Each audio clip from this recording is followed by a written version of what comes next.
오늘 본문 말씀 창세기 3장 14절 말씀. 창세기 3장 14절. 주 하나님께서 그 뱀에게 말씀하시기를 네가 이것을 행하였으니 너는 모든 가축과 들의 모든 짐승보다 저주를 받아 내 배로 다닐 것이며 내 평생토록 흙을 먹을지니라. 이것을 행하였다는 것이 뭐죠? 선악과를 먹게 했다는 거죠. 먹게 했다. 지난주의 말씀이 그 먹는 자에 대한 말씀을 했는데, 우리 말라기 3장을 11절을 보면 또 내가 너를 위하여 그 먹어 치우는 자를 꾸짖으리니. 뭐를 먹느냐? 열매를 먹고 포도나무를 열매를 먹는다. 그래서 창세기 3장은 먹는 이야기라고 말씀을 지난주에 드렸는데요.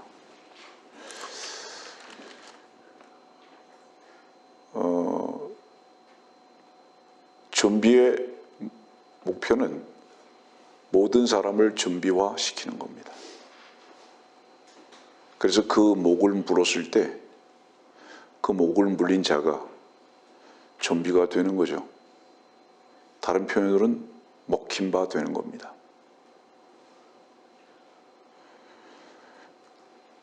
뱀 사탄은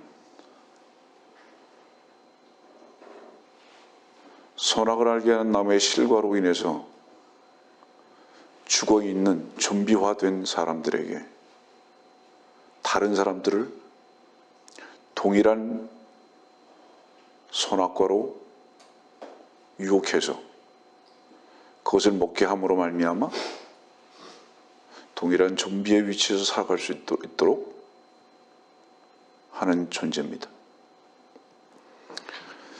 그런데 여기 말씀 보니까 창세기 3장 14절 그 끝에 보니까 네 평생토록 흙을 먹을지니라 그랬습니다. 이 뱀의 평생은 언제일까요? 이 뱀의 평생은 계시록에 분명히 갇힙니다. 이 뱀이. 주께서 오셔서 이 뱀을 심판하시죠. 그때까지 흙을 먹습니다. 그 전에 6,000년 동안 이 흙을 먹는데, 이 흙은 무엇일까요? 창세기 2장 7절에 주 하나님께서 땅의 흙으로 사람을 지으시고 그의 콧구멍에다 생명의 호흡을 불어넣으시니 사람이 살아있는 혼이 되었더라.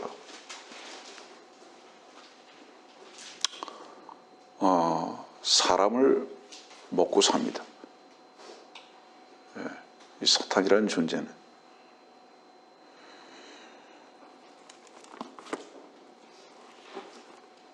오늘의 이 말씀을 여러분들에게 조금 정리할 겁니다. 일부의 말씀이 너무 은혜롭고 소중한 말씀이었기 때문에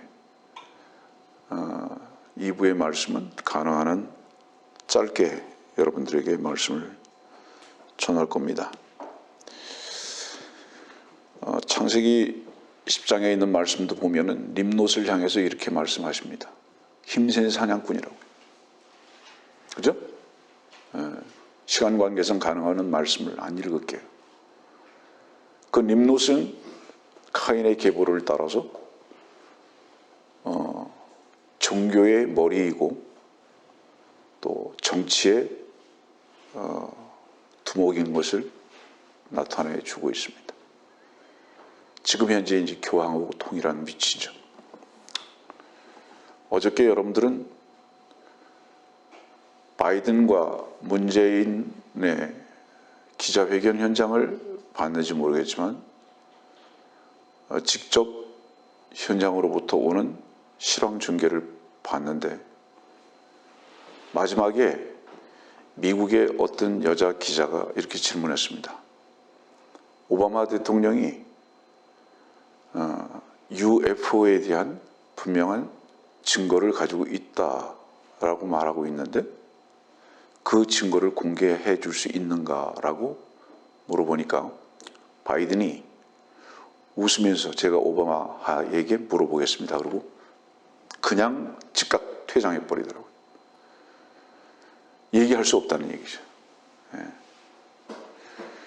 미국에서의 그 UFO의 문제는 항상 정치인들 속에서, 그리고 최고의 정치 지도자인 대통령에게서는 항상 질문 상황이고, 때로는 그 존재를 밝히는 것이 선거의 이슈일 뿐만 아니라 공약 사항일 때도 있습니다. 어쨌든 그래서 이 UFO에 대해서는 말을 하지 않고 그냥 즉각 퇴장해버리고 말았어요. 곤란하다는 얘기죠. 더 이상 그 질문에 대해서. 오늘 여러분들에게 이 말씀을 얼마나 말씀을 전할 수 있을지는 모르겠습니다만은 세상은 점점 더 도시화되어 가고 있습니다. 우리 고린도후서 한번 볼까요? 고린도후서 11장에 있는 말씀 보면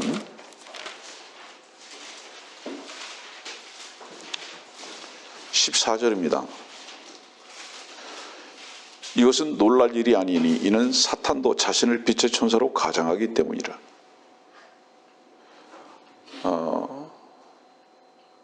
도시화가 되고 있다는 것은 다른 의미에서 볼 때는 밤이 없어졌다는 뜻도 됩니다. 전기와 문명의 이기는 어두움을 없애버린 것은 분명하지만, 그러나 다른 측면에서 볼 때는 어둠이 왜 필요한지 아십니까, 여러분들? 어둠이 반드시 필요한 것은 이 세상의 현재적인 위치를 알게 해주는 큰 교훈으로서의 필요합니다. 우리들이 어두움에 속해서 살면서도 어두움을 모르는 이유가 뭔지 아십니까? 우리들이 지금 현재 빛을 모르고 있다는 의미예요. 참 빛을 알면 무엇이 어둠인 걸 즉각 알게 됩니다. 빛을 알아야 어두움을 알게 돼요. 어두움을 알기 때문에 빛을 아는 게 아니라 빛을 알면 어두움을 알게 되는 거예요. 근데 우리 자신이 빛 앞에서 드러나 본 적이 없고 빛 대신 주님을 누리지 못하고 있다 보니까 형제의 간증과 같이 세상이 어떤지 몰라요. 주의 말씀의 빛 앞에서 자기 자신이 드러나지지 않았을 때는 내 자신의 존재가 어떤 존재인지 절대로 모릅니다. 그래서 지금 전 세계는 완전히 도시화됐어요. 단편적으로 말씀드려서 전 세계의 그 큰 도시들을 다녀보면 공통적인 게 무엇이냐면 어둠이 없습니다. 죄가 많을수록 어두움도 없습니다. 놀랄 일이죠, 여러분들. 우리 누가복음의 말씀 보면 10장에 있는 말씀이 이런 말씀이 있습니다. 다시 말하면 이 빛은 사탄과 굉장히 관계가 깊다는 것을 의미하는데, 누가복음 10장에 있는 말씀을 보면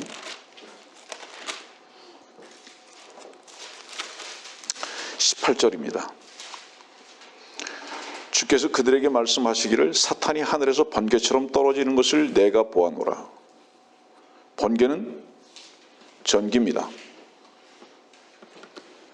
다시 말하면 이 전기인 사탄은 빛과 굉장한 관계를 가지고 있습니다. 그리고 이 빛은, 이 전기는 전자의 형태를 띠고 있는 것을 여러분들 압니다. 우리 한국이 전 세계에서 가장 죄의 첨단을 걷고 있는 이유 자체가 뭐냐 하면 전기와 전자기기에 대해서 가장 앞서 있는 나라이기 때문에 그렇습니다. 이것이 컴퓨터로 연결되고 칩으로 연결되죠. 이 전쟁이죠, 지금. 이 전쟁. 그래서 사실은 전기가 많은 도시일수록 그에 따라서 죄악도 관영하는 것을 압니다.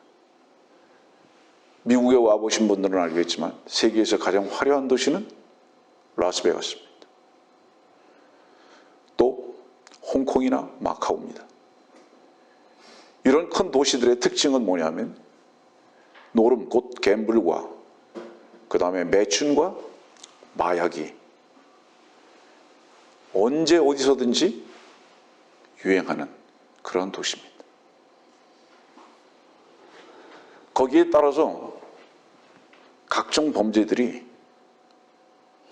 아주 유행처럼 번지고 있죠. 그런 특징을 가지고 있어요. 지금 우리는 이런 실제적이고 사실적인 면에서 볼 때에도 가짜 태양, 가짜 빛이 전 세계를 완전히 휩싸워버리고 말았습니다. 주의 말씀 안에서 볼 때도 가짜 빛이 참 빛인 것 같이 모든 세상을 다 삼켜버리고 말았습니다.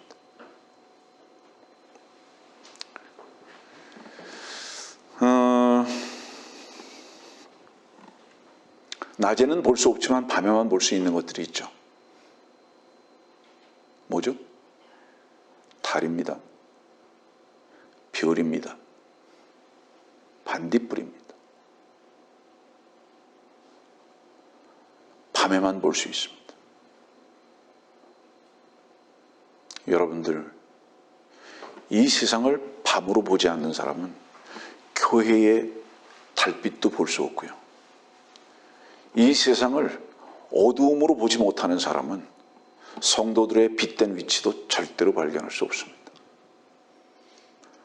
그래서 하나님께서 우리들에게 밤을 알게 하신 이유는 뭐냐면 단순히 쉬게 하기 위함만 있는 것이 아니라 참 빛 대신 주님을 향해서 우리가 눈을 뜰 수 있고 그 빛 안에서 우리가 살아가는 삶이 뭔지를 가르쳐주기 위하심도 있다는 것을 절대로 잊지 마시기 바랍니다.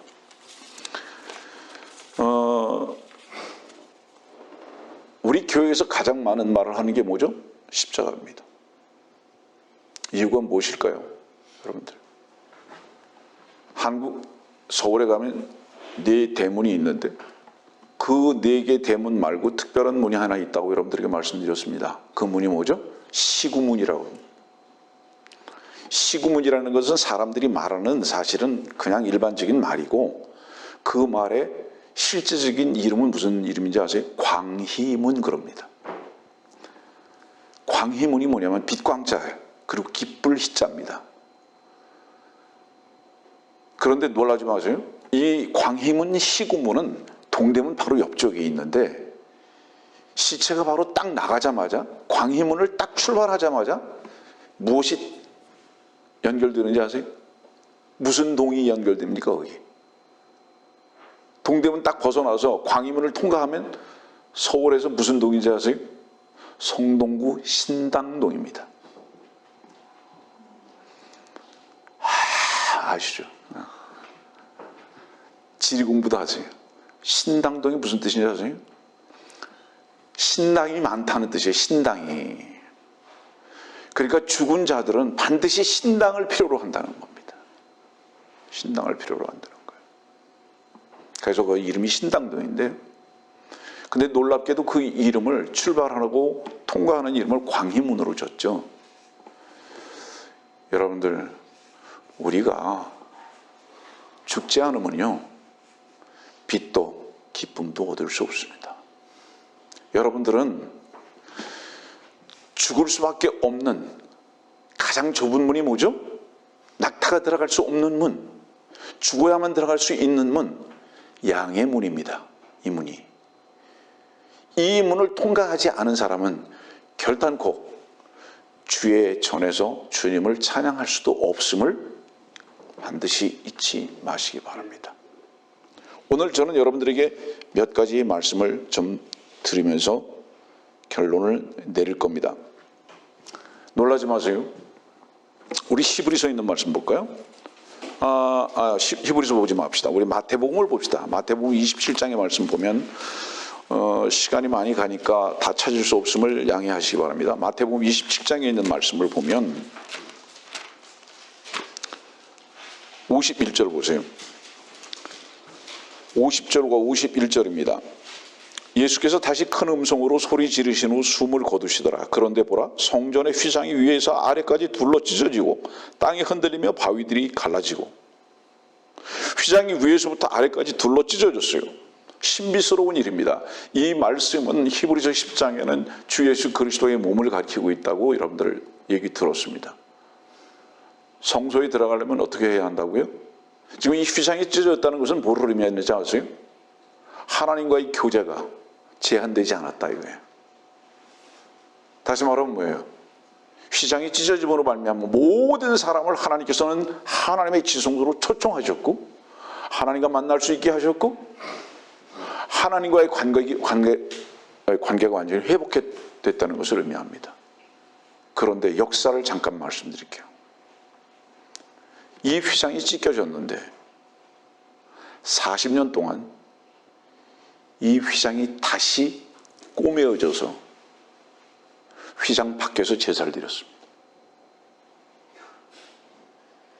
참, 이게 얼마나 우스운 일이죠? 그 누가 그렇게 했는지 아세요? 제사장들이 그렇게 했어요. 휘장이 하나님께서 위에서부터 그 휘장을 찢으셨잖아요. 하나님께서 이제 너희들과 나는 제한받으면 안 된다. 하나가 돼야 된다. 하고 그분께서 찢으신 거잖아요. 이 휘장은 뭐죠? 예수 그리스도의 몸이셨습니다. 주님 당신 자신이 희생이 되심으로 말미암아 희생제물이 되심으로 말미암아 모든 죄를 제거하심으로 말미암아 누구든지 하나님 앞에 나와서 하나님과 교제할 수 있으며 하나됨을 확인할 수 있으며 누릴 수 있게 만드셨는데 불구하고 제사장들이 이걸 다시 꼬매버렸어요.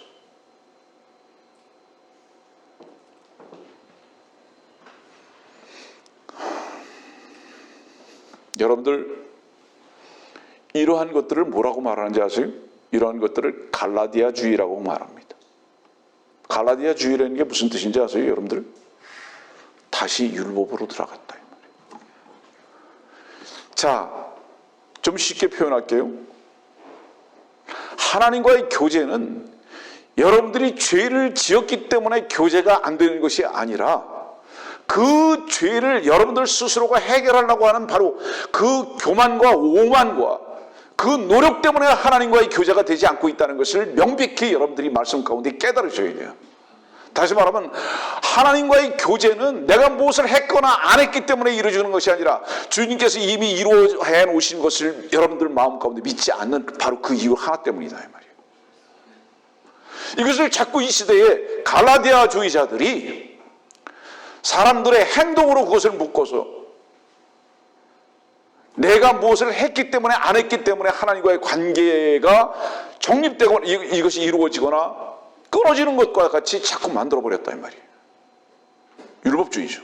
갈라디아주의죠. 이걸.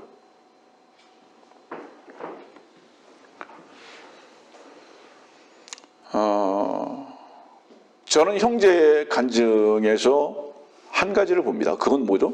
주께서 다 이루셨고 주님만이 주가 되셨다. 그건 형제의 간증만이 아니라 우리의 신앙의 고백이며 우리의 처음과 끝입니다. 거기는 인간이 개입할 수 없습니다. 주님 한 분만이 살아계신 것입니다. 살아있는 자들은 내가 산 자들이 아니라 주님만이 사신 것을 내 마음의 생명으로 받아들이는 자들입니다.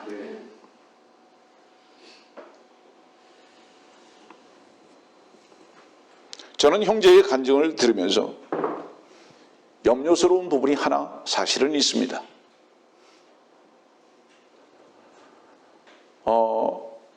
며칠 전에 이런 다큐멘터리를 봤습니다. 사우스 아프리카에서 남아프리카 공화국이죠.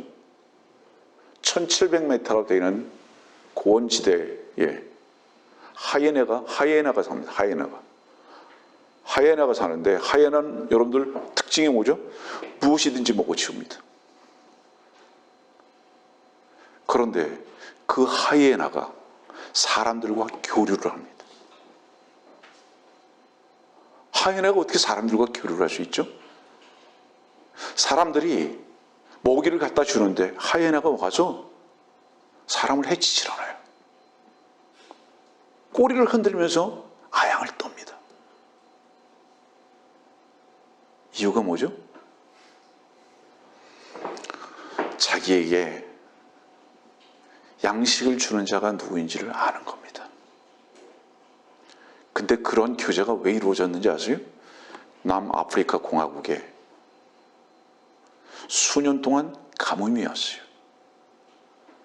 가뭄의 결과에 짐승들이 죽었습니다.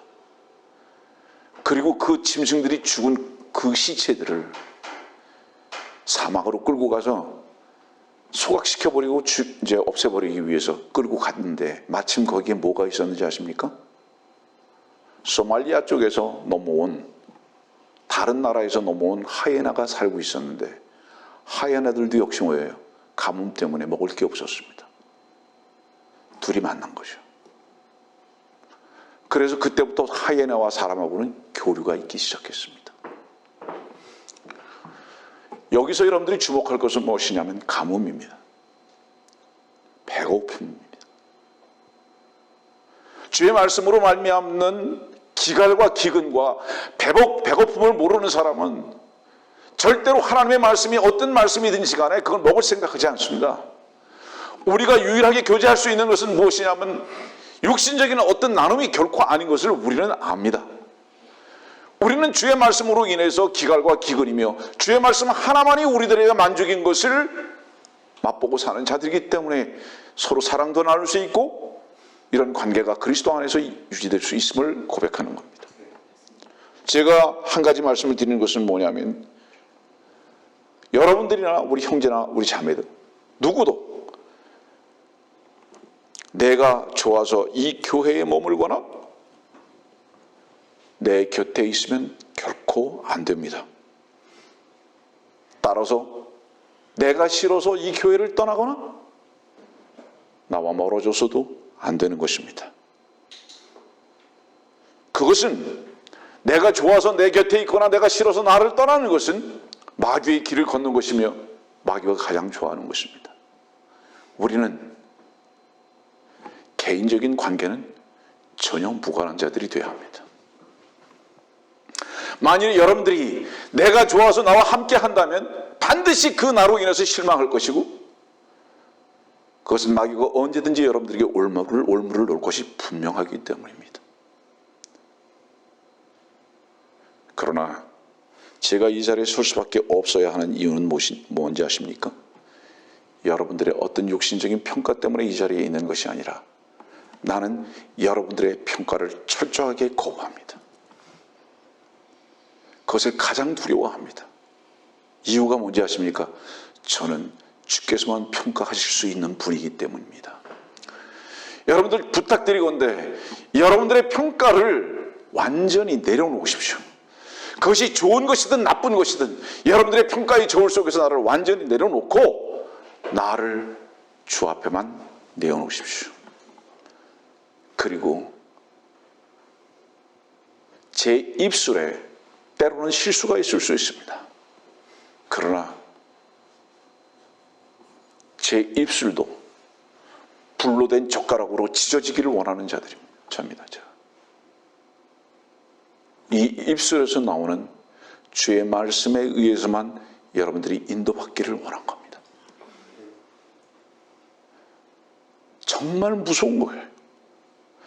특히 주님을 섬기고 목사로서 주의 목자로서 사역을 하면서 내가 제일 무섭고 두려워하는 건 뭐냐면 사람들이 나를 좋아하는 게 정말로 무섭습니다.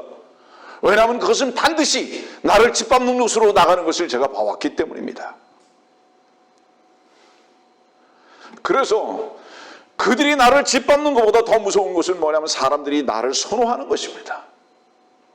그것은 선호하는 만큼 나라는 사람을 좋아하는 만큼 반드시 거기에 따른 다른 결과를 가져올 것이 명확하기 때문입니다. 그래서 이 교회는 주의 말씀만이 살아있어야 합니다. 우리들이 행동을 보고 평가를 하게 되면요 어떤 결과가 오는지 아세요? 숙주무화과라는 게 있어요. 숙주무화과라는 게 뭔지 아세요? 내가 어제 목사님하고 잠깐 교제했지만 무화과 나무가요 땅에서 올라와서 약 20-30m 되는 큰 나무를 감싸고 올라가기 시작합니다. 이 무화과 나무는 다른 무화과하고 달라서 좀 일종의 넝쿨 비슷해요. 그게 감싸고 올라가서 꼭대기까지 올라갔다가 더 이상 올라갈 곳이 없으면 다시 내려옵니다. 그래서 다시 땅 밑에까지 내려와서 뿌리를 다시 박습니다. 이제 어떻게 될까요? 그 큰 나무는 이 무화과나무 덩굴에 완전히 쌓여가지고요, 그 나무는 박스가 됩니다. 다시 말하면 뭐예요? 괴사시킨단 말이에요, 큰 나무를. 여러분들이 주 예수 그리스도의 말씀으로 말미암아 살아있는 삶을 산다 할지라도 실상 가장 조심해야 할 것은 무엇인지 아십니까? 내가 온전하게, 착하게, 선하게, 의롭게 살아야 한다는 바로 갈라디아주의입니다. 그것이 바로 여러분들 안에 계신 살아계신 주 예수 그리스도의 생명나무까지도 괴사시킨다는 것을 잊지 마십시오. 다시 말씀드리지만은 우리는 우리의 넘어짐 때문에 주님께서 괴사되는 것이 아니라 우리가 의롭게 되려고 하는 바로 그 싸움 때문에 주님은 괴사된다는 거예요. 이것이 성경이 우리들에게 말씀하고 계시는 거예요. 늘 여러분들에게 기회 있을 때마다 말씀드리고 있지만은 우리는 우리의 연약함 때문에 주님을 누리지 못하는 것이 아니라 우리가 주님을 대신하려고 하는 건방진 교만과 우리의 힘을 쓰는 바로 이 종교성 때문이라는 것을 늘 여러분들에게 말씀을 드렸던 것입니다. 주님의 찢겨지는 옷을 다시 꿰매려고 하는 자들, 여러분들은 혹시 그 바느질을 하고 있다면 멈추십시오. 하나님께서는 우리를 그분께 초청하셨습니다. 말씀을 이제 정리할 겁니다. 요한복음 1장 29절을 보면 세상 죄를 제거하는 하나님의 어린 양을 보라 이렇게 말씀하셨습니다. 그렇죠?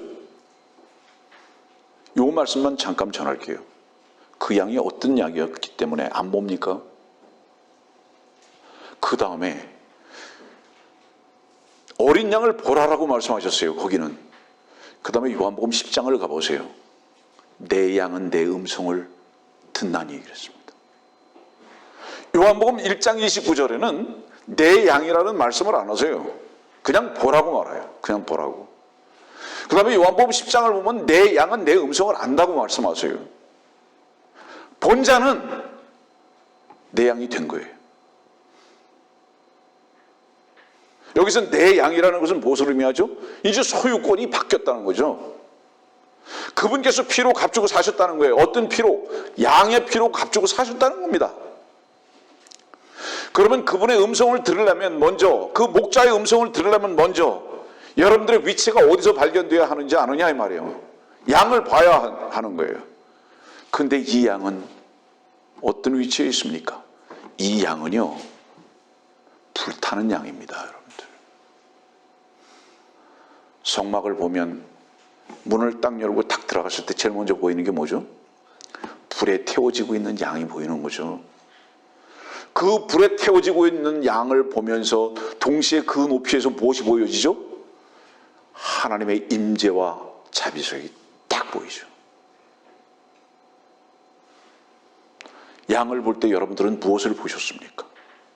오늘 형제의 고백과 같이 주께서 희생되셨을 때 주님만이 희생되신 것으로 여기는 자들은 결단코 구원 얻었다고 보기가 어렵습니다. 양이 탈 때에 반드시 그 양은 먼저 내가 그 머리 위에 안수한 양입니다. 그 순양이 탈 때에 그 머리 위에 내 손을 안수했다는 것은 그 양이 타는 것이 아니라 그 양이 타는 것을 보면서 지금 자기 자신이 지옥에서 불타고 있는 것을 확인하는 거예요. 지금 내가 타고 있구나. 지금 내가 타고 있구나. 마땅히 나는 타줘야 할 존재인 것을 먼저 그 성막에 들어가면서 발견하는 거죠. 그 타야 할 존재인 것을 발견하게 됐을 때 하나님의 자비하신 얼굴을 만나볼 수 있는 것입니다. 이것이 요한복음 1장 29절에 하나님의 어린 양을 보라고 말씀하시는 이유이거든요. 먼저 봐야 하는 것이에요. 그래서 그 주님께서 불태워진 것을 봤을 때, 그랬을 때 내 양이라는 소유권이 하나님께로, 주님께로 넘어가고 그런 자들은 주의 음성을 듣습니다. 지금도 주의 말씀은 살아서 역사하고 있음에도 불구하고 왜 이 음성을 듣지 못할까요? 음성을 듣는 자는 반드시 증거가 있습니다. 뭔지 아세요? 순종의 길을 갑니다. 목자의 음성을 듣는 반드시 그 증거는 뭐냐면 목자와 동일한 그 길을 가는 것입니다. 그 길은 어떤 길이냐? 날마다 협소한 길인 것입니다. 그러나 그 길을 통과하지 않으면 결코 아버지 집에 이르는 것은 유언한 것입니다. 자, 보세요. 여러분들이 민수기에 있는 말씀을 봐도요, 먼저 뭐를 보라고 말씀하시죠? 놋뱀을 보라고 말씀하시잖아요. 놋뱀을 보라고. 이 놋뱀을 보라고 했을 때 주님께서 십자가에 달려 죽으셨을 때 죽으시면서 뭐라고 말씀하셨죠? 나의 하나님 어찌하여 나를 버리시나이까. 그 놋뱀을 보는 바로 그 현장이 그 현장이에요. 딱 그 현장이에요. 하나님께서 왜 그의 아들을 버리셨죠? 뱀으로 보셨다는 거죠. 뱀으로 보신 거예요. 그러니까 요한복음 3장 14절은 인자가 달려야 한다고. 뭐와 같이? 뱀이 달린 것 같이. 그래서 민수기에서 뱀이 달릴 때에 하나님 나의 하나님 하고 부르실 수밖에 없었던 바로 그 현장과 동일하게 연결됩니다. 여러분들은 그 놋뱀에서 달렸을 때에 어디 달렸는지 아세요? 여러분들? 어디 달렸죠? 그 놋뱀이? 막대기에 달렸죠. 그 막대기는 나중에 주님을 십자가에 못 박게 했던 바로 그 막대기 죽어 있는 거예요. 나무가 아니에요. 막대기는 잘린 거를 말하는 거예요. 그 잘려진 막대기, 거기에 무엇이 움트죠? 싹이 나고 꽃이 피고 아몬드 열매가 열리죠. 죽어본 적이 있습니까? 여러분들이라는 죽을 수밖에 없는 막대기에 주께서 놋뱀으로 달리신 것을 확인해 보신 적이 있는가 이 말이에요. 바로 여러분들이라는 그 막대기 위에 주님께서 희생되시고 대신 죽으신 것을 여러분들이 발견해 본 적이 있는가? 그것을 본 적이 있는가? 그 사람은 반드시 주의 음성을 듣습니다. 말씀을 결론 내릴게요. 이 시대에 먹는 자들, 무엇으로 먹는지 아십니까? 자기가 먹었던 것으로 먹게 합니다. 무엇을 자기가 먹었죠? 선악을 알게 하는 나무의 실과 먹었죠. 그래서 이 시대의 종교는 다 하라 마라 합니다. 그리고 그 하라 마라 때문에 다 앉아서 아멘을 외칩니다. 다 무엇으로 위장됐죠? 빛의 천사로 위장된 모임이 되어버리고 말았습니다. 먹히는 자는 빛과 연관이 있으며 그것은 이 온 세상이 도시화되어 있을 뿐만 아니라 종교화되어 있다는 것을 의미합니다. 형제들이여, 이 세상의 어두운 것을 발견하는 자들은 별도 볼 수 있으며 달도 볼 수 있으며 작은 반딧불도 빛으로 볼 수 있을 것입니다. 주의 말씀의 빛을 발견하고 누리시고 여러분들 자신이 이미 여러분들이라는 막대기에서 주님을 못 박아서 세워놨었던 바로 그 역사적인 현장에 함께 있었다는 것을 인정하고 그리고 주님께서 여러분들을 초청하셨다는 것을 잊지 마시고 주님의 은혜 가운데 감사하는 삶이 넘치기를 바라는 마음으로 오늘 이 말씀 전했습니다.